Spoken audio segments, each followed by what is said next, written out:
The live TV, सच सबसे आगे।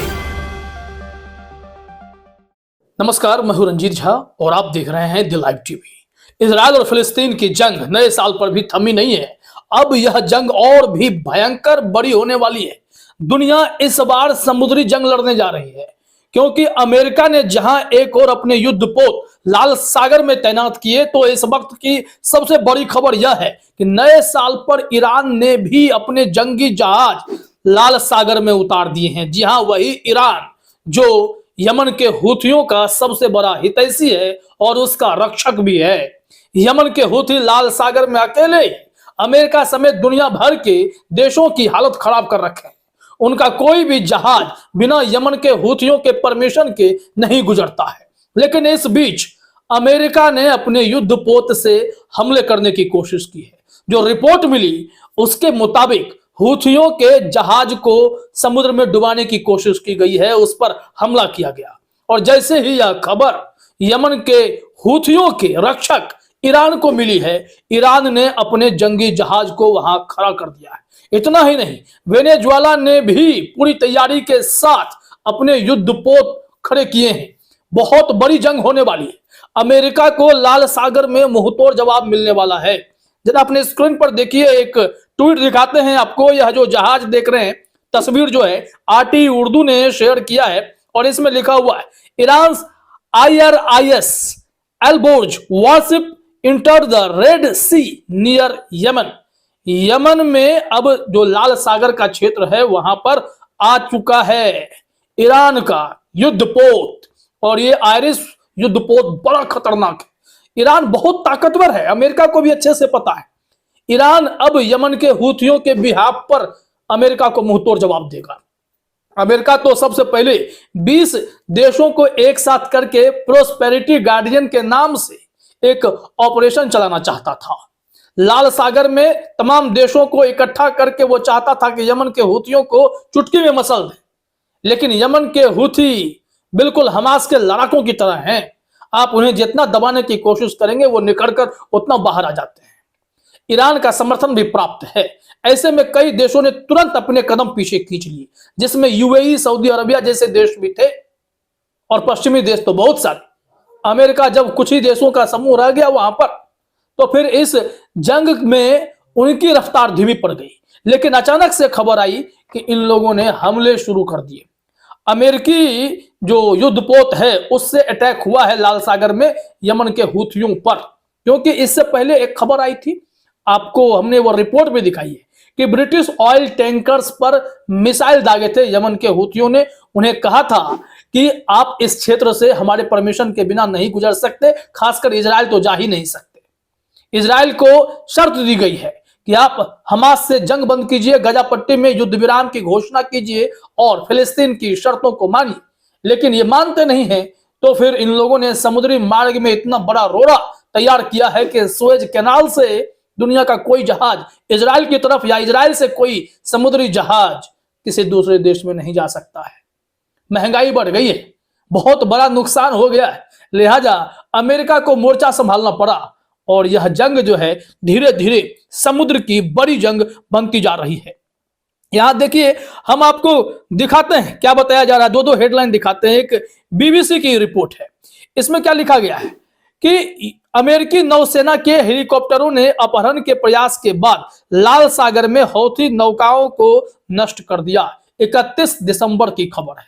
यानी कि जो ये अटैक हुआ है वो छोटी छोटी नौकाएं जो यमन के हूथियों की थी वो टारगेट करते थे, उन्हें नष्ट कर दिया गया है अमेरिकी युद्धपोत के द्वारा, नौसेना के द्वारा, जिसके चलते अब ईरान ने भी एक्शन लेना शुरू कर दिया है।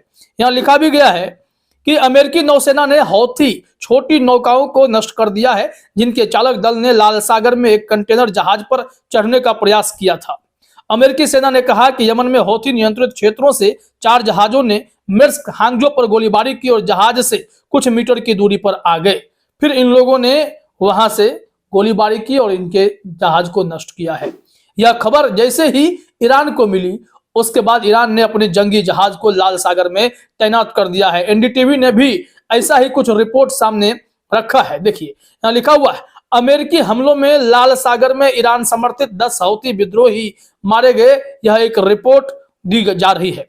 क्योंकि इसमें लिखा हुआ है, अमेरिकी सेना ने पहले कहा था कि उसने विद्रोहियों के हमले और एक कंटेनर जहाज पर चढ़ने की कोशिश के बाद ईरान समर्थित हूथियों द्वारा संचालित कई छोटी नौकाओं को नष्ट कर दिया है। अब इससे क्या हुआ है कि ईरान भी अलर्ट मोड पर आ गया और कार्रवाई करने के मूड में आ गया। कार्रवाई ऐसी हो रही है कि इस वक्त अमेरिका के भी पसीने छूटेंगे और भुगतना तो उन कंपनियों को पड़ेगा, उन शिपिंग कंपनियों को पड़ेगा जो अमेरिका के बलबूते सुएज कैनाल में जबरदस्ती घुसने की कोशिश करेंगे, क्योंकि हमला तो होगा, अटैक तो होगा। एक और हेडलाइन देखिए, बिजनेस इनसाइडर की खबर है। बिजनेस इनसाइडर ने अपने हेडलाइन में क्या लिखा है कि अमेरिकी सुरक्षा शिपिंग दिग्गजों को यह समझाने के लिए पर्याप्त नहीं हो सकती है कि वे लाल सागर में ईरान समर्थित हौती विद्रोहियों से सुरक्षित हैं। इसका मतलब आप समझ रहे हैं कि अमेरिका जो दावा कर रहा है कि हम आपको सुरक्षा देंगे, फिर भी ऐसी शिपिंग कंपनियां अपने आप को आश्वस्त महसूस नहीं कर रही हैं कि अमेरिका के दावों में दम भी है, नहीं है। क्योंकि अब ईरान की एंट्री ने इस बार जंग को और बढ़ावा दे दिया है। पूरी भयंकर तैयारी चल रही है समुद्र में बड़े जंग की। तो ये रिपोर्ट जो 2-3 आपने हेडलाइन देखे हैं, ये हेडलाइन बताते हैं कि स्थिति अब लाल सागर में बहुत भयंकर होने वाली है, जंग बहुत बड़ी होने वाली है। यहां से एक चीज समझिए कि हमले तो खूब हुए, यमन के हुतियों ने तो तभी हमला किया जब कोई उनकी बात नहीं माना, तो फिर उनके जहाज को भी हाईजैक करने की कोशिश हुई, उन पर अटैक भी हुआ। लेकिन अमेरिका कहता है कि यमन क्या है, लेकिन यमन कहता है और ईरान कहता है कि अब आप देख लीजिए कि हमारी ताकत क्या है। ईरान ने अपने जहाज, जंगी जहाज इसलिए वहां खड़े किए हैं। और ये देखिए, एक ट्वीट हम आपको दिखाते हैं, या विजुअल देखिए। ये आप देखेंगे कि बड़े बड़े ट्रक से जो ये मरीन पर ये उतारा जा रहा है, या वेनेजुएला से आया हुआ युद्धपोत है जो ईरान के समर्थन से बना है, ईरान के सहयोग से बना है, और इसमें ड्रोन से अटैक करने की क्षमता भी है। बताया जा रहा है ब्रेकिंग करके, Iranian weapons have been deployed in Venezuela. The Venezuelan army has deployed Zolfagahar speedboats equipped with anti-ship missiles to deter a British Navy warship. The Venezuelan armed force are the first Latin American armed force to have armed drones in their inventory, and they have built a drone factory with Iranian help. बताया जा रहा है कि इसमें Iranian हथियार जो है वो वेनेजुएला में डिप्लॉय किया गया है, और वेनेजुएला की जो आर्मी है उसने जुल्फागहर स्पीड बोट्स को इन एंटी वॉरशिप मिसाइल से क्या किया है, लैस कर दिया है। अब ये भी ड्रोन अटैक कर सकते हैं, खास करके ब्रिटिश नेवी को भी टारगेट बनाएंगे, और लाल सागर में मदद की जरूरत पड़ी तो ये मदद भी करेंगे। ये पूरी तैयारी है। तो कुल मिलाकर यह बहुत बड़ी खबर है कि इजराइल के लिए राहें अब आसान नहीं है। अमेरिका जिस मंसूबे के साथ लाल सागर में दूसरे जहाजों की रक्षा करने और अपने दम पर यमन के हुतियों से मुकाबला करने पहुंचा था, वहां उन्हें मालूम पड़ रहा है कि अकेले वो सिर्फ छोटी नौकाओं पर तो टारगेट कर सकते हैं, लेकिन वो पूरा क्षेत्र यमन के रेंज में है, ईरान के रेंज में है।